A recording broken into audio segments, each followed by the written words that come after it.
Capítulo 10. Declare sua independência. Em qualquer relacionamento no qual duas pessoas se tornam uma, o resultado final é duas pessoas pela metade. Deixar o ninho psicológico é uma das tarefas difíceis da vida. A víbora da dependência intromete-se no nosso dia a dia de muitas maneiras e sua completa extirpação torna-se mais difícil pelas numerosas pessoas que se beneficiam da dependência psicológica dos outros. A independência psicológica significa liberdade total quanto a todas as relações obrigatórias e ausência de comportamento dirigido pelos outros. Significa tornar-se livre de ter que fazer algo que de outra maneira não se escolheria fazer, se não existisse o relacionamento. A questão de abandonar o ninho é especialmente difícil porque nossa sociedade nos ensina a corresponder a certas expectativas em relacionamentos especiais que incluam pais, filhos, autoridades e entes queridos. Abandonar o ninho significa você viver e escolher os comportamentos que desejar. Não quer dizer rompimento, em sentido algum da palavra. Se você gosta da maneira como interage com quem quer que seja, e se isso não interfere em suas próprias metas, então isso constitui algo que você pode considerar precioso, em vez de querer mudar.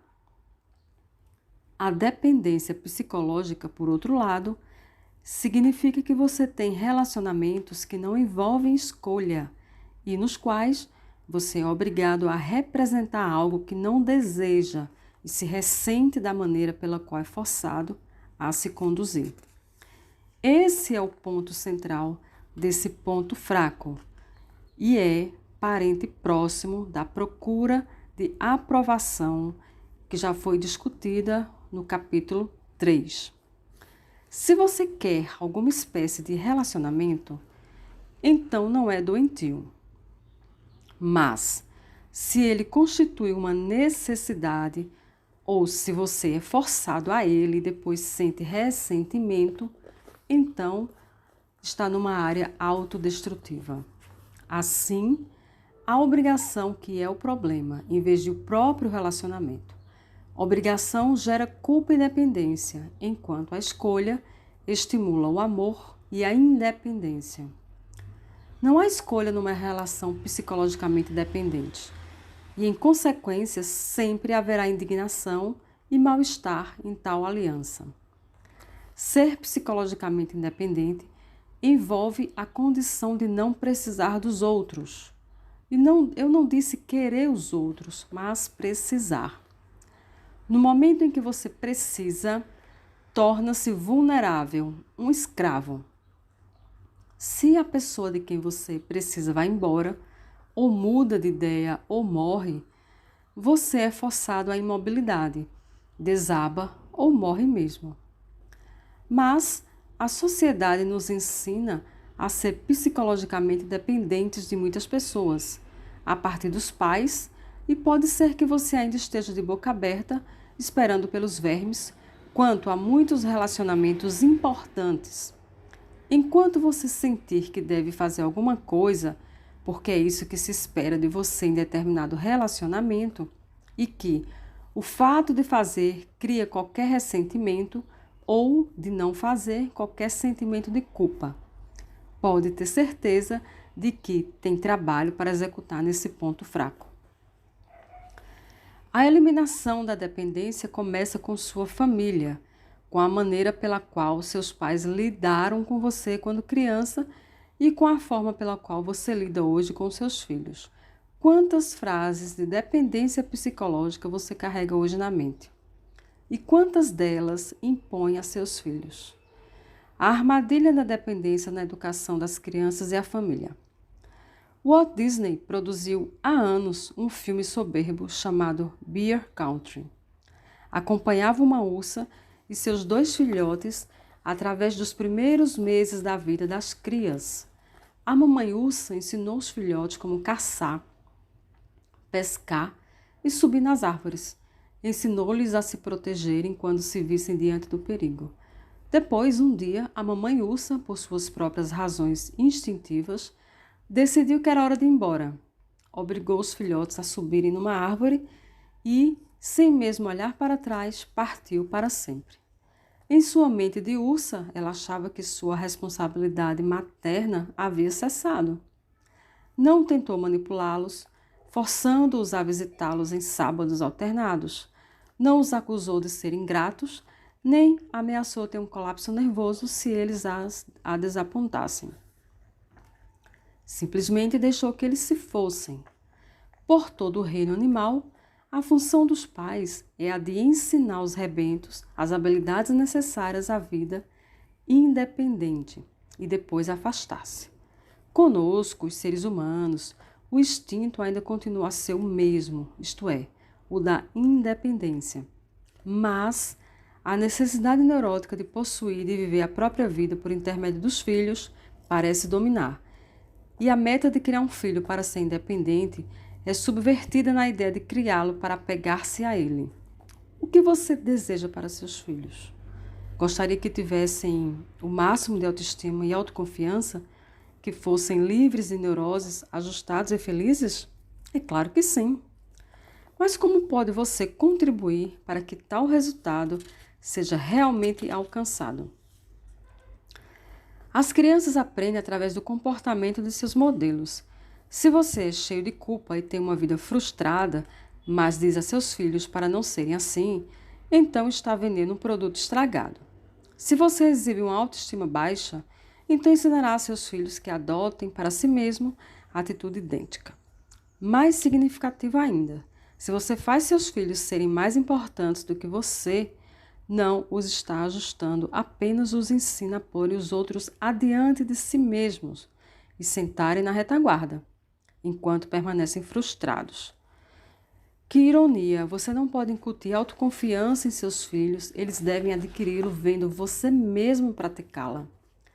Somente tratando a si própria como a pessoa mais importante e não se sacrificando sempre pelos filhos, é que você lhes ensinará a terem autoconfiança e fé neles mesmos. Se você é alguém que se sacrifica, está dando o exemplo de um comportamento de autossacrifício.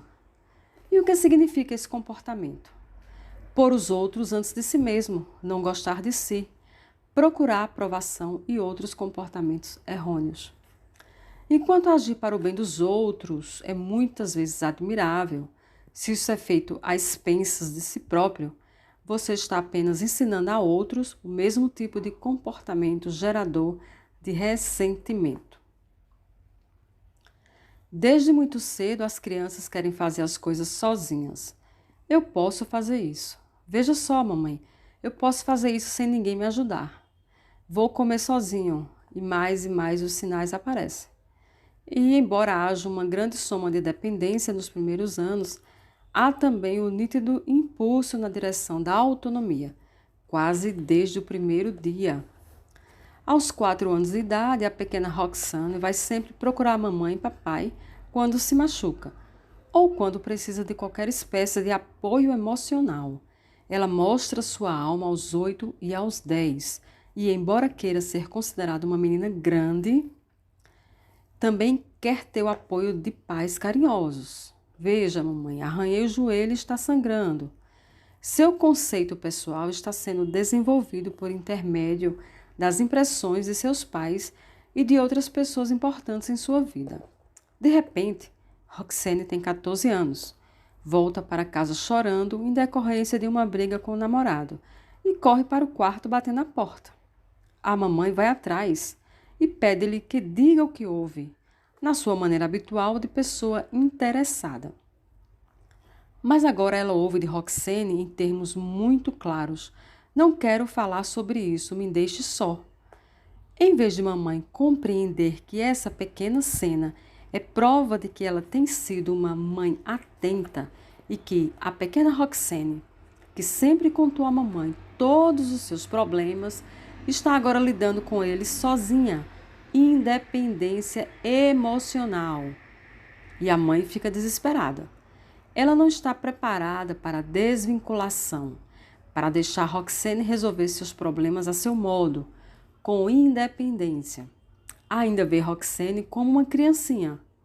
Mas, se a mamãe persistir e forçar o assunto, estará preparando uma forte dose de ressentimento da parte de Roxane.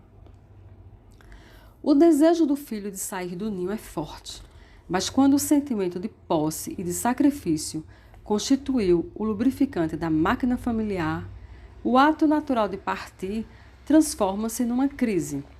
Abandonar o ninho numa atmosfera psicologicamente sadia não envolve nenhuma crise, nem agitação.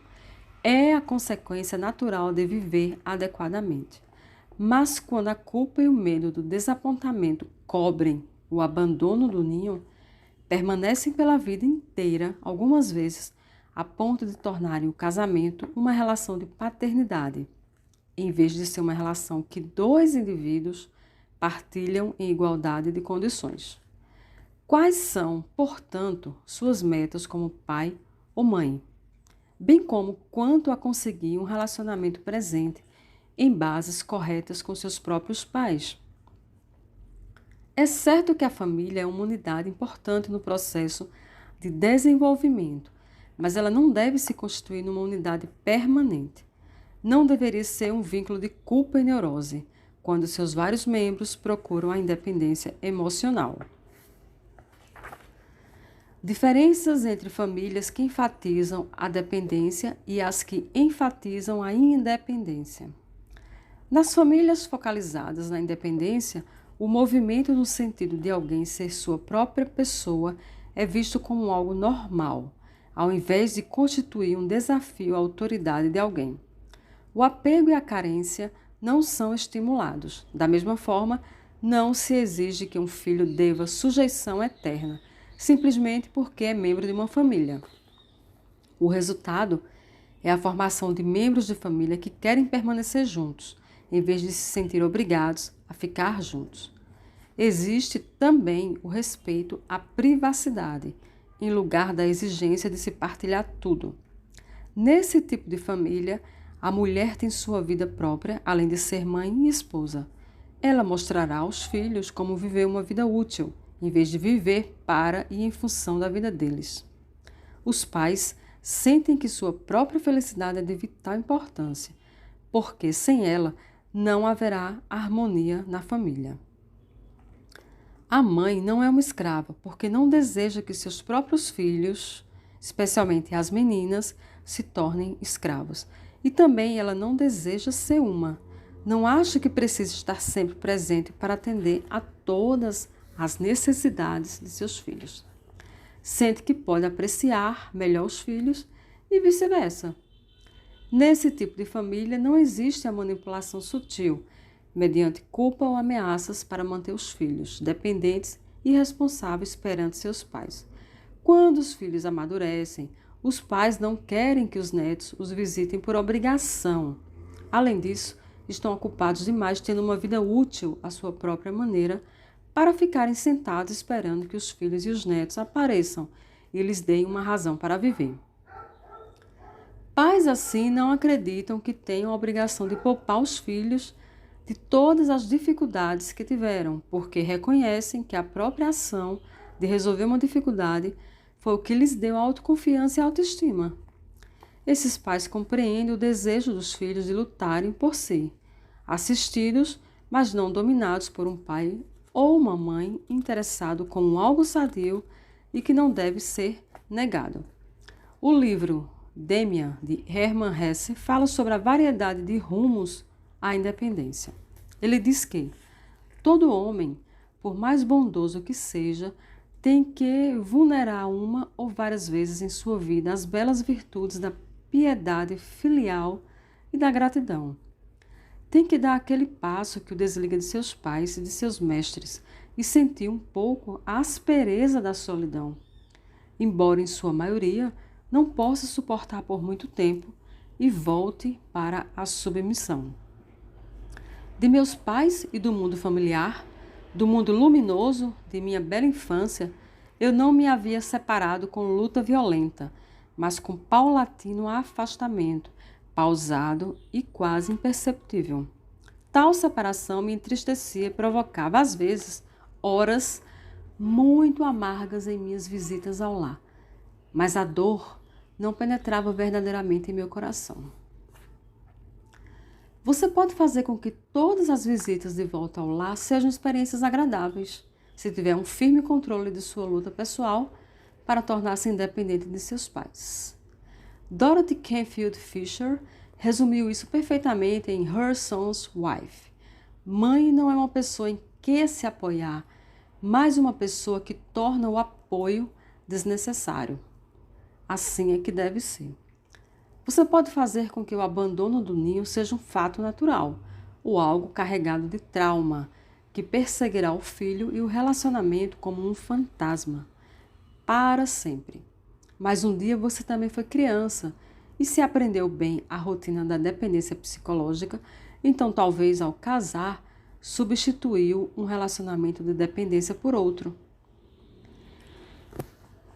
Dependência psicológica e crise matrimonial. Talvez você tenha resolvido o problema de sua dependência de seus pais e talvez seu relacionamento com os próprios filhos esteja também sob controle. Pode ser que você reconheça a necessidade que seus filhos têm de independência e a esteja estimulando, mas talvez ainda haja um problema de dependência em sua vida. Se você é uma dessas pessoas que deixaram uma relação de dependência com os pais e estabeleceram outra quando se casaram, então tem um ponto fraco que precisa ser trabalhado. Louis Aspasia escreveu sobre o casamento na América. O casamento é aquela relação entre um homem e uma mulher, na qual a independência é igual, e a dependência é mútua e a obrigação recíproca. Aí estão elas, as duas palavras feias, dependência e obrigação, que justificam a situação do casamento e a taxa de divórcio nos Estados Unidos. O fato simples é que a maioria das pessoas não gosta do casamento, e embora possa suportá-lo ou sair dele, as vítimas psicológicas persistem. Um relacionamento baseado no amor, como foi dito antes, é aquele no qual cada parceiro permite ao outro ser aquilo que escolher, sem expectativas nem exigências. É uma simples associação de duas pessoas que se amam, tanto que cada uma delas nunca poderia esperar que a outra fosse algo que ela não escolheria para si própria. É uma união baseada na independência e não na dependência. Um casamento típico. O fio que ennovela a maioria dos casamentos é o do domínio e da submissão. Embora os papéis possam ser trocados regularmente, sendo diferentes em diversas situações matrimoniais, o fio, contudo, está presente. Um parceiro domina o outro, como condição da aliança. A história de um casamento típico e de seus pontos de crise psicológica desenvolve-se mais ou menos como a do casal imaginário que segue. Na época do casamento, o marido tem 23 anos e sua esposa 20. Ele tem uma educação ligeiramente melhor e conseguiu, como meio de vida, uma posição de prestígio, enquanto a mulher trabalha como secretária, escriturária ou talvez uma profissão dominada por mulheres, como professora ou enfermeira. O trabalho da mulher é para ocupar seu tempo até que possa ser mãe. Depois de 4 anos de casamento, há 2 ou 3 filhos e a mulher trabalha em casa como mãe e esposa. Seu papel é o de tomar conta da casa, dos filhos e do marido. Do ponto de vista do trabalho, sua posição é a de um servidor doméstico e a condição é subalterna. O trabalho do homem é considerado mais importante, principalmente porque ele traz para casa o dinheiro para o sustento da família. Os sucessos dele tornam-se os sucessos da esposa e os contatos sociais do marido constituem os amigos de ambos. A ele é dado um status maior no lar, e o papel da mulher é frequentemente o de tornar a vida dele o mais confortável que ela puder. A mulher gasta a maior parte do dia no convívio das crianças, ou conversando com as mulheres da vizinhança que se encontram na mesma armadilha psicológica. Quando o marido tem uma crise no emprego, isso se torna a crise dela, e falando de modo geral, qualquer observador imparcial veria que nesse arranjo há um membro dominante e um submisso. A mulher aceitou e talvez tenha procurado esse tipo de relacionamento porque é tudo que ela sempre conheceu. O homem, por sua vez, procurou uma mulher de fala mansa, delicada e que pudesse reforçar o fato de que ele era o provedor do pão e o cabeça em todas as interações. Assim, ambos conseguiram aquilo que procuravam.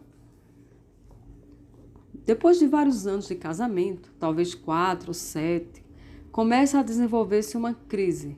O parceiro submisso começa a sentir-se preso numa armadilha, sem importância e descontente, porque não está dando uma contribuição significativa.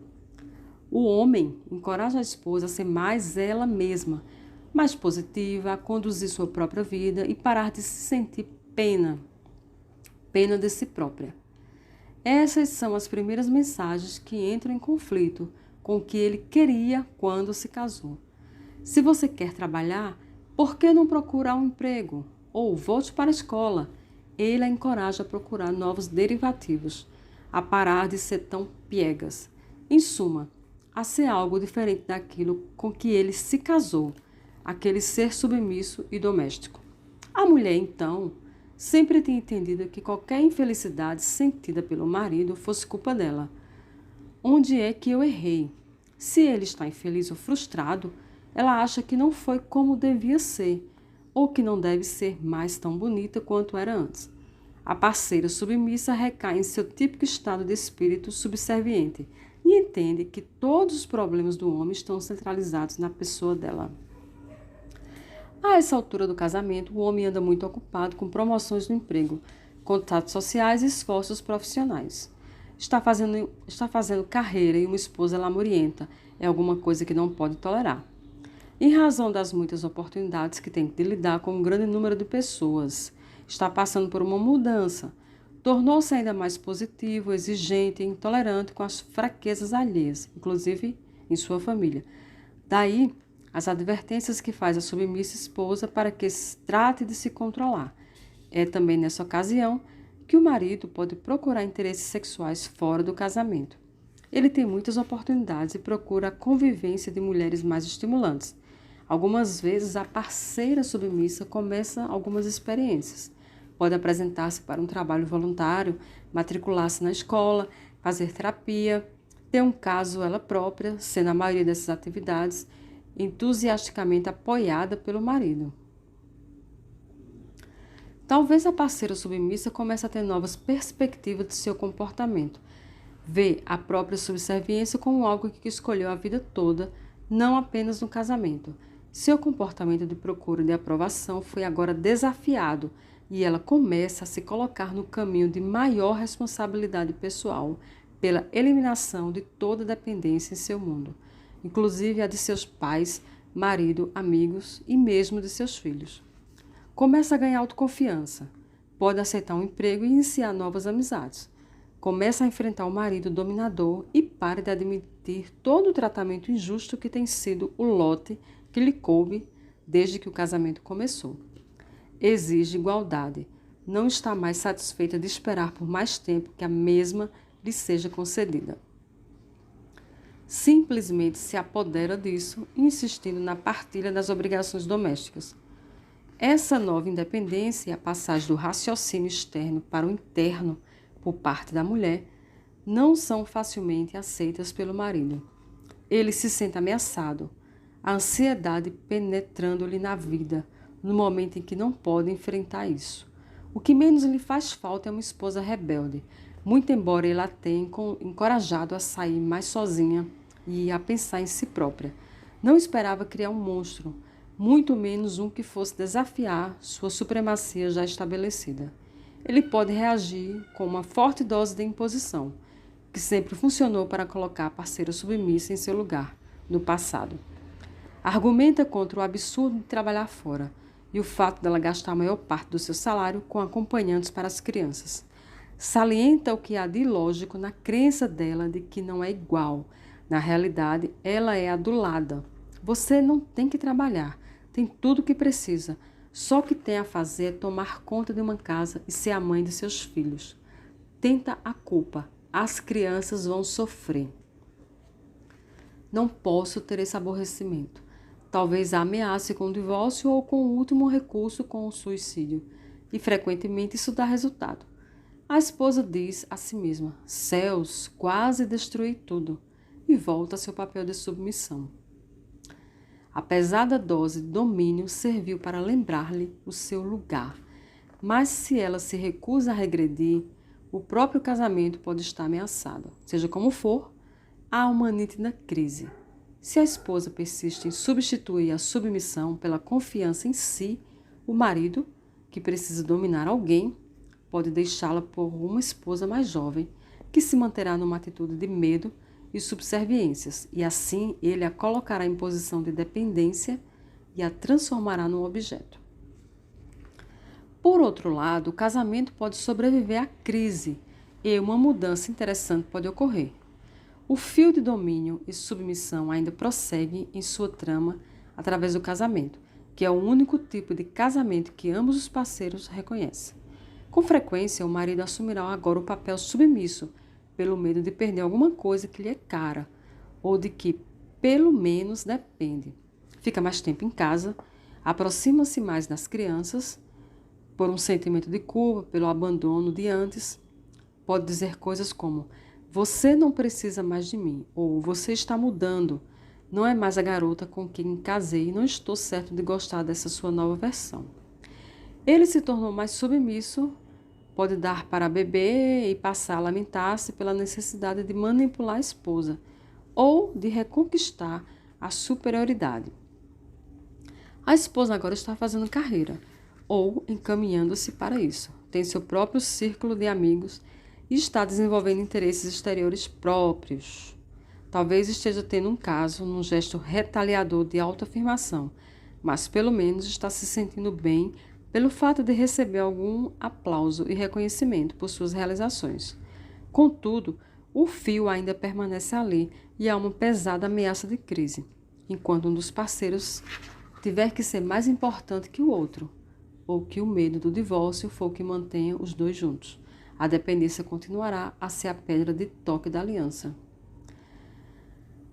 O casamento pode continuar no sentido legal, mas qualquer amor ou comunicação entre os dois parceiros foi destruído.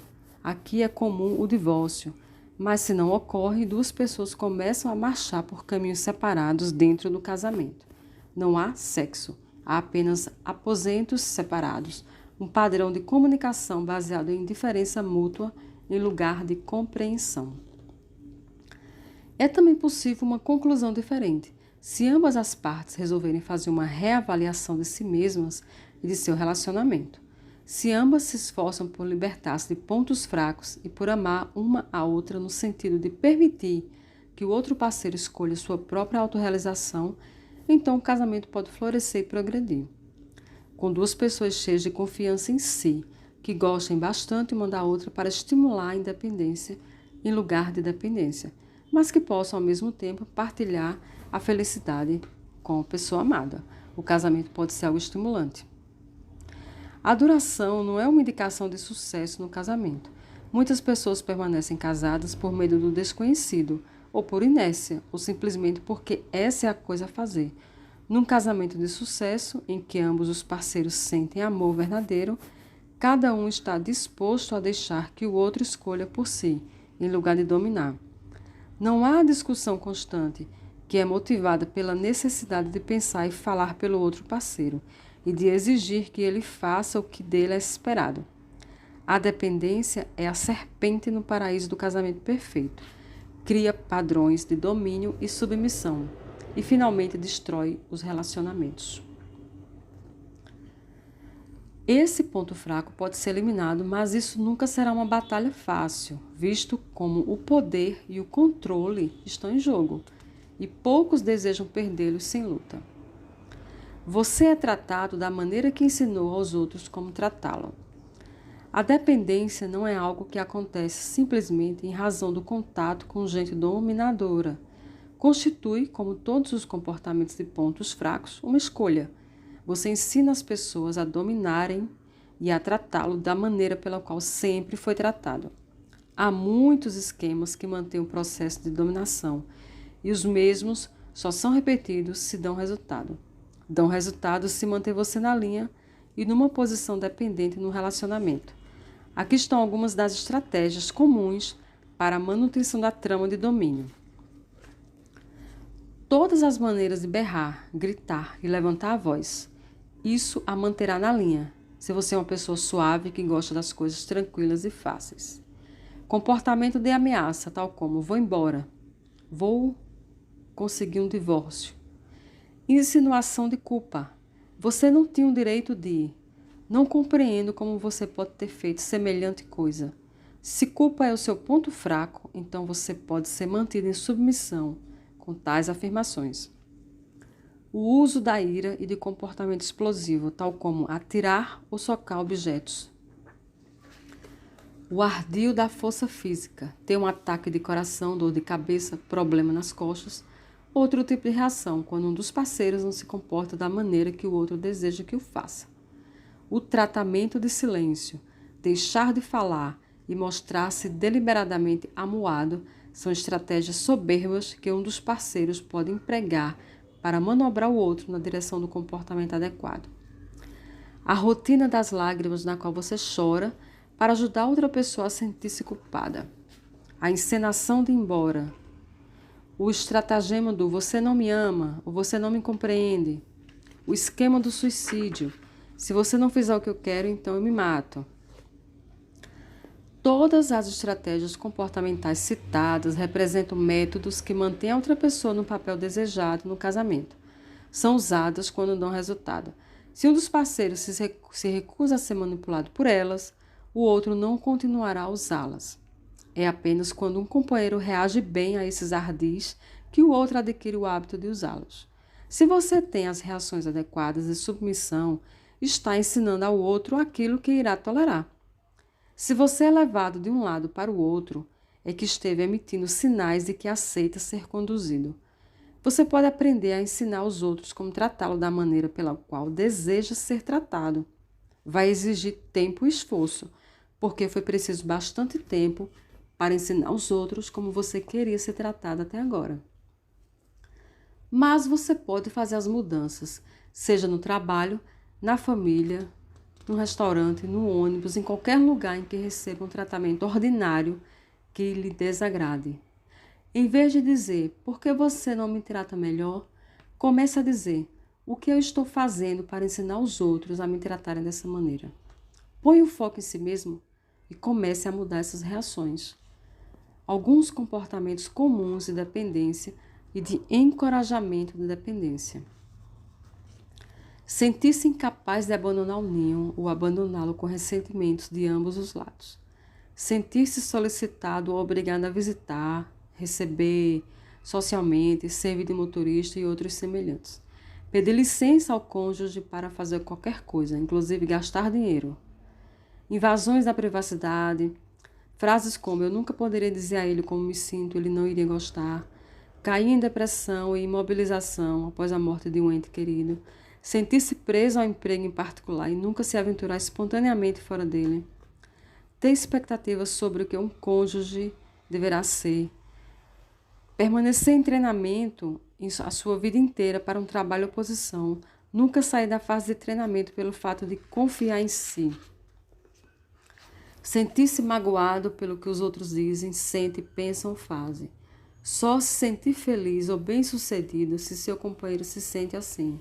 Receber ordens de alguém. Permitir que alguém mais tome as decisões por você ou pedir sempre conselho. Você tem uma dívida comigo, veja o que eu fiz por você. Deixar de fazer alguma coisa na frente de um pai ou de uma pessoa autoritária porque eles não aprovariam. Abrir mão de sua própria vida quando o ente querido morre ou fica seriamente doente. Usar a linguagem comedida perto de uma pessoa dominadora para que ela não se aborreça com você. A compensação psicológica da dependência. As razões de apego a esse comportamento autodeformante não são muito complicadas. Você pode conhecer as motivações para ser dependente, mas sabe como são destrutivas? A dependência pode parecer inofensiva, mas é o inimigo de toda felicidade e autorrealização. Aqui estão os dividendos mais comuns por ser por se conservar no estado de dependência. O fato de ser dependente pode mantê-lo sob custódia protetora dos outros e lhe dar os benefícios de criança pequena, de não ser responsável por seu próprio comportamento. Por permanecer dependente, você pode culpar os outros por seus insucessos.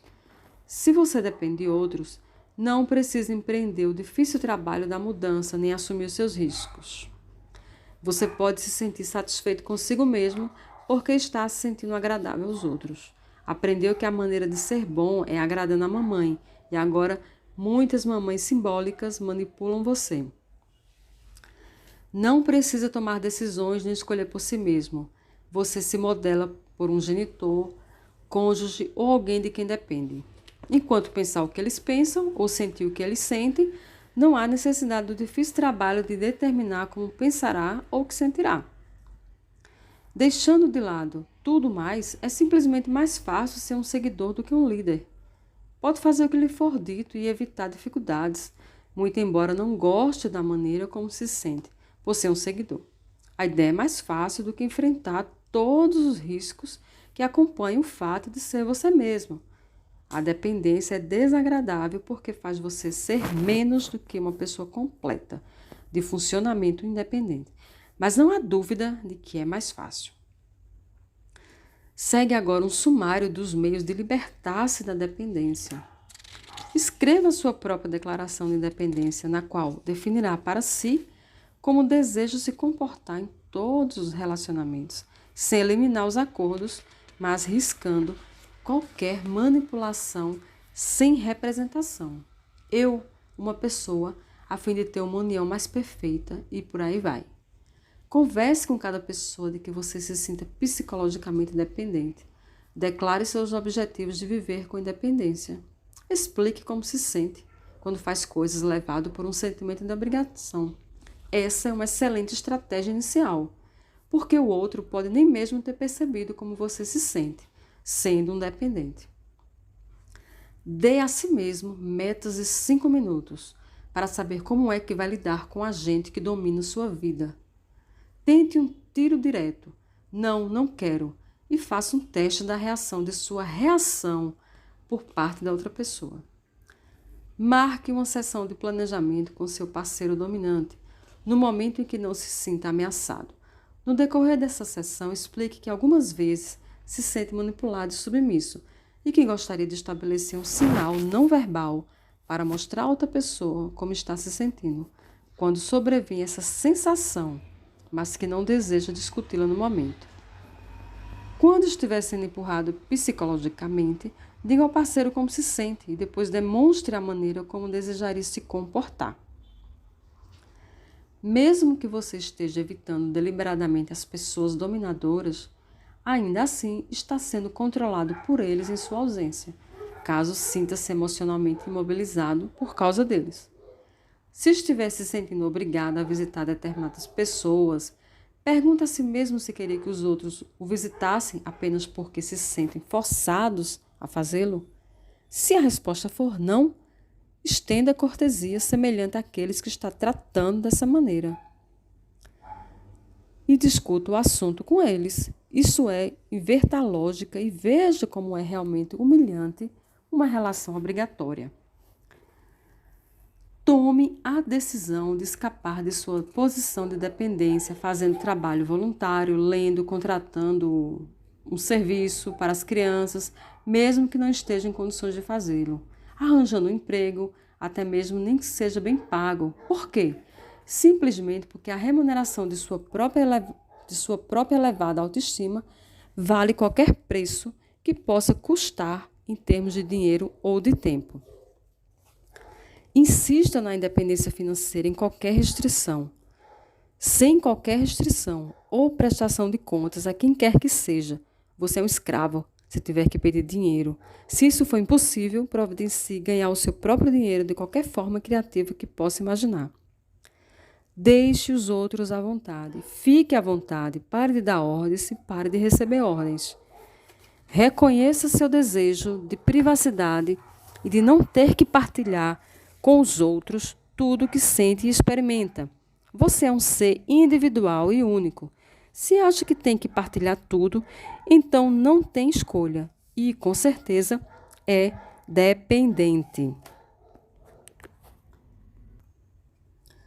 Deixe que o quarto de uma criança pertença a ela. Dê-lhe uma área que ela possa controlar e, desde que não seja prejudicial à saúde, permita-lhe tomar decisões sobre a maneira de organizá-la. Uma cama arrumada não é nem um pouco mais sadia psicologicamente do que uma cama desarrumada, muito embora você possa ter aprendido o contrário. Você duplicará seu saber e experiência, com certeza aprimorando essas atividades rotineiras. Se você quer ir a um cinema e seu parceiro prefere jogar tênis, faça isso. Permita a si mesmo mais tempo separado, e os momentos que tiverem juntos serão mais felizes e estimulantes. Lembre-se de que o hábito não é razão para fazer coisa alguma. Só porque você sempre foi submisso aos outros, não é justificativa suficiente para permitir que isso continue. O interesse da vida e da paternidade efetivas é a independência. Igualmente, a marca registrada de um casamento verdadeiro é um mínimo de fusão e um máximo de autonomia e de autoconfiança. Embora você possa ter um medo real de romper os relacionamentos dependentes, se perguntasse àqueles dos quais depende emocionalmente, iria descobrir com surpresa que eles admiram, sobretudo, as pessoas que pensam e agem por si mesmas. Mas, ironia, você consegue o maior respeito por ser independente, especialmente da parte daqueles que fazem um esforço maior para mantê-lo submisso. O ninho é um belo lugar em que a criança pode se desenvolver. Mas o abandono do ninho é ainda mais belo e pode ser visto assim por aquele que o abandona, da mesma forma que por quem estiver observando a decolagem e observando o voo. Capítulo 11. Adeus à ira.